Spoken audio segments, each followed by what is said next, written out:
y bien, hermanos. La Iglesia santa y la mujer adúltera. Homilía para el domingo quinto de Cuaresma en el ciclo C.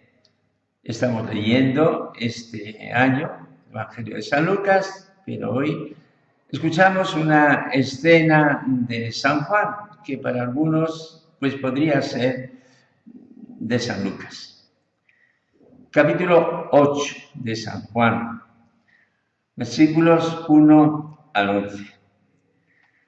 Jesús se retiró al monte de los Olivos. Al amanecer se presentó de nuevo en el templo y todo el pueblo acudía a él y sentándose les enseñaba. Los escribas y los fariseos le traen una mujer sorprendida en adulterio. Colocándola en medio, le dijeron: Maestro, esta mujer ha sido sorprendida en flagrante adulterio. La ley de Moisés nos manda apedrear a las adúlteras. ¿Tú qué dices? Le preguntaban esto para comprometerlo y poder acusarlo. Pero Jesús, inclinándose, escribía con el dedo en el suelo. Como insistían en preguntarle, se incorporó y les dijo: el que esté sin pecado, que le tire la primera piedra. Inclinándose otra vez, siguió escribiendo. Ellos, al oírlo, se fueron escabulliendo uno a uno, empezando por los más viejos. Y quedó solo Jesús, con la mujer en medio, que seguía allí delante. Jesús se incorporó y le preguntó: Mujer, ¿dónde están tus acusadores? ¿Ninguno te ha condenado? Ella contestó: Ninguno, Señor. Jesús dijo: Tampoco yo te condeno. Anda y en adelante no peques más. Palabra del Señor.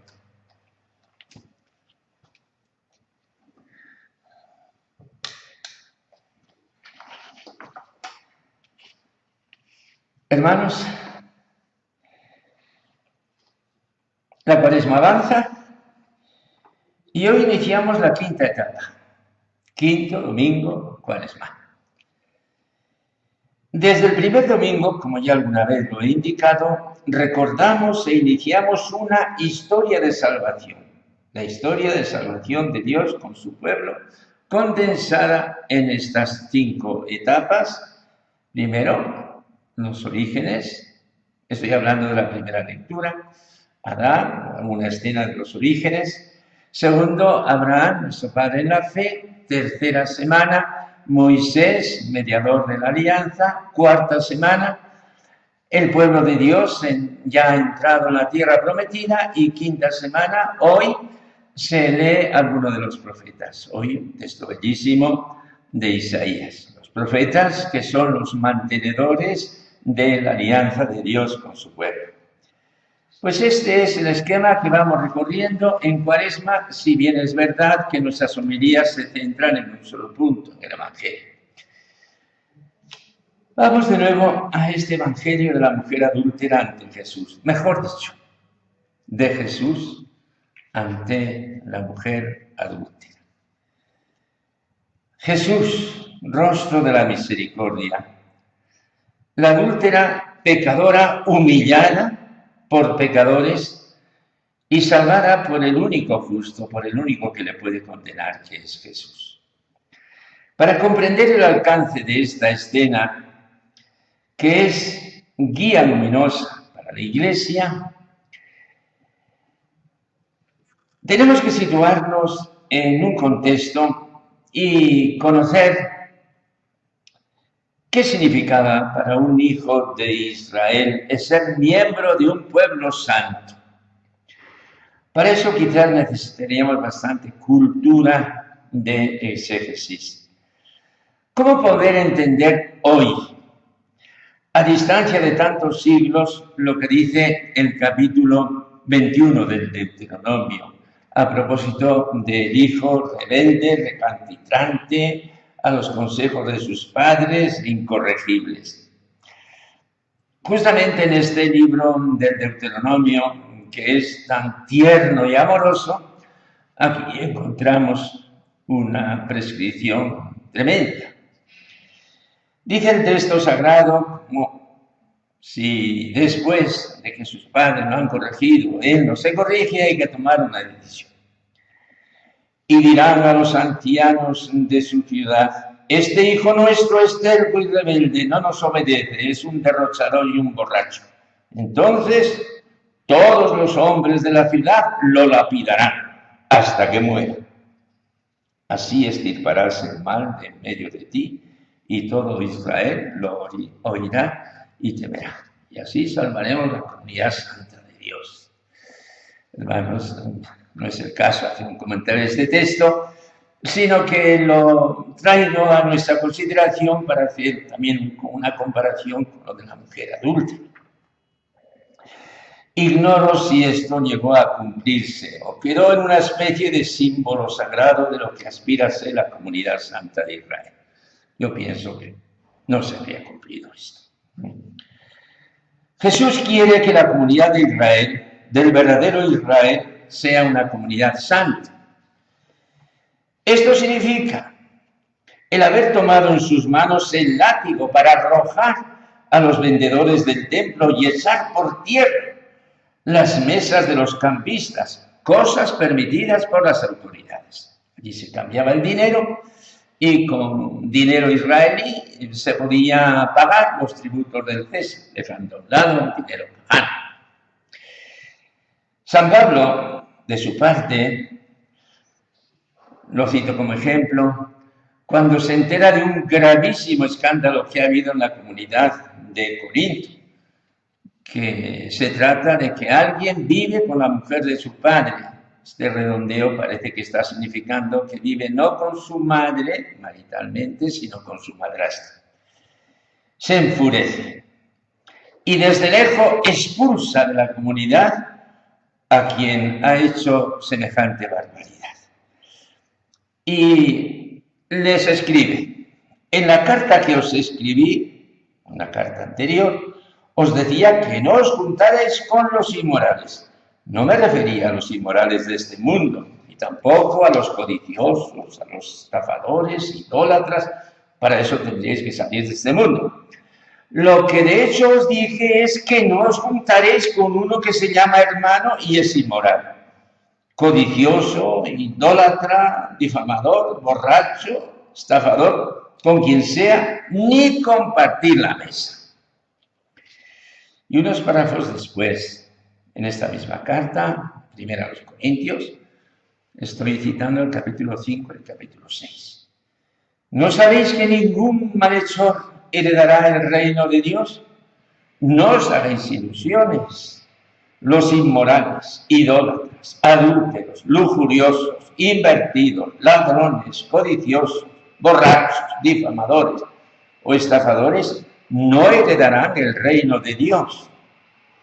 Así erais algunos antes, pero fuisteis lavados, fuisteis santificados, fuisteis justificados en el nombre del Señor Jesucristo y en el Espíritu de nuestro Dios. El otro día lo explicaba en las pláticas cuaresmales, que de verdad quiere ser discípulo de Cristo, tiene que romper con esto. Eso fue del pasado. Muchas veces me ha tocado explicar este evangelio tan conmovedor de la mujer adúltera. Y lo resumiría de esta manera: mujer, ¿dónde están tus acusadores? Nadie te ha condenado, que se podría traducir: nadie te ha podido condenar. Humildemente ella dice: nadie, Señor. Pues yo, el único que podía recriminarte y condenarte, no te condeno. No has de morir. Que muera yo, pero que os salvéis todos vosotros. Ahora, hermanos, quiero traer el comentario que de esta escena hace el Papa Francisco. Se acaba de publicar hace unas semanas un libro titulado El nombre de Dios es misericordia. Este libro es una larga entrevista que le hizo un periodista italiano, Andrea Tornielli, y está dividida en diversos capítulos en este libro. Pues justamente hoy, estoy hablando el mismo domingo, 13 de marzo, justamente hoy se cumplen 3 años de la elección del arzobispo de Buenos Aires, Jorge Mario Bergoglio, a ser Papa Francisco. Y al domingo siguiente de su elección, que tocó el día 17 de marzo, el Papa pues dijo la Santa Misa en una iglesia pequeña, Vaticano, Santa Ana, creo, y habló del Evangelio que tocaba, que era justamente este, hace 3 años. Y ahora les voy a leer de este libro lo que sigue comentando el autor, después de recordar lo que acabo de decir. Algo más de un año después, el 7 de abril del 2014, Francisco volvió a comentar el mismo fragmento durante la misa matutina en la capilla de Santa Marta, confesando su emoción ante esta página evangélica. Dios perdona no con un decreto, sino con una caricia. Y con la misericordia, Jesús va incluso más allá de la ley y perdona acariciando las heridas de nuestros pecados. Las lecturas bíblicas de hoy, explicó el Papa, nos hablan del adulterio, que junto a la blasfemia y la idolatría estaban considerados como un pecado gravísimo en la ley de Moisés, castigado con la pena de muerte por lapidación. En el pasaje sacado del 8º capítulo de San Juan, el Papa señalaba: hallamos a Jesús sentado allí, de toda la gente, haciendo de catequista, enseñaba. Y entonces, después se acercaron los escribas y los fariseos con una mujer que arrastraban, quizás con las manos atadas, como podemos imaginar. Y entonces le pusieron en el centro y la acusaron. He aquí una adúltera. La suya es una acusación pública. El Evangelio cuenta que a Jesús le hicieron una pregunta. ¿Qué debemos hacer con esta mujer? Tú nos hablas de bondad, pero Moisés nos ha dicho que debemos matarla. Esto decía, continuaba el Papa, para ponerlo a prueba, para tener un motivo para acusarlo. Papa, el Evangelio decía. Y lo cierto es que si Jesús les hubiera dicho, sí, adelante con la lapidación, hubieran tenido la oportunidad de decirle a la gente, mirad a vuestro maestro, con lo bueno que es, ¿qué le ha hecho a esta pobre mujer? Si en cambio Jesús hubiera dicho, no, pobrecilla, hay que perdonarla, entonces podían acusarlo de no cumplir la ley. Su único objetivo, explicaba también el Papa, era poner a prueba, tender una trampa a Jesús. A ellos la mujer no les importaba nada y tampoco les importaban los adúlteros. Es más, quizás alguno de ellos era también adúltero. Y aquí entonces que Jesús quería quedarse a solas con la mujer y hablar de su corazón. Y respondió, aquel de vosotros que esté libre de pecado, que tire contra ella la primera piedra. Y tras escuchar estas palabras, el pueblo poco a poco se marchó. El Evangelio, con cierta ironía, dice que todos se marcharon uno por uno, empezando por los más ancianos. Está visto, en el banco del cielo tenía una bonita cuenta corriente de faltas. Esto es del Papa. Llega pues el momento de Jesús confesor. Se queda solo con la mujer, que permanece allí en medio. Y mientras tanto Jesús estaba agachado y escribía con el dedo en el polvo del suelo. Algunos exégetas dicen que Jesús escribía los pecados de los escribas y fariseos, pero quizás esto sea imaginación. Después se levantó, miró a la mujer que estaba lleno de vergüenza, y le dijo: mujer, ¿dónde está? ¿Nadie te ha condenado? Estamos solos, tú y yo. La mujer, siguió comentando Papa en esta homilía, no se proclama víctima de una falsa acusación, no se defiende diciendo: yo no he cometido adulterio. No, ella admite su pecado y le contesta a Jesús: nadie, nadie, Señor, me ha condenado. Y a su vez Jesús le dice: tampoco yo te condeno. Vete y en adelante no peques más. Así pues, concluía el Papa, Jesús perdona. Pero aquí hay algo más que el perdón, porque como confesor Jesús va más allá de la ley. De hecho, la ley decía que ella tenía que ser castigada. Por otro lado, Jesús era puro y hubiera podido ser el primero en lanzar la piedra. Pero Cristo va más allá. No le dice: el adulterio no es pecado. No, pero no la condena con la ley.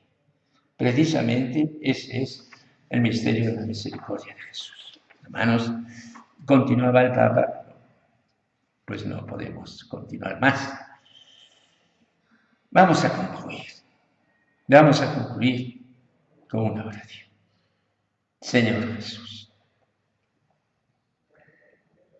tú eres la misericordia del Padre, toda la misericordia de Dios. Cúbrenos con ese manto de amor y de ternura y haz que nosotros, pecadores perdonados, sepamos tratar con la misma ternura a nuestros hermanos.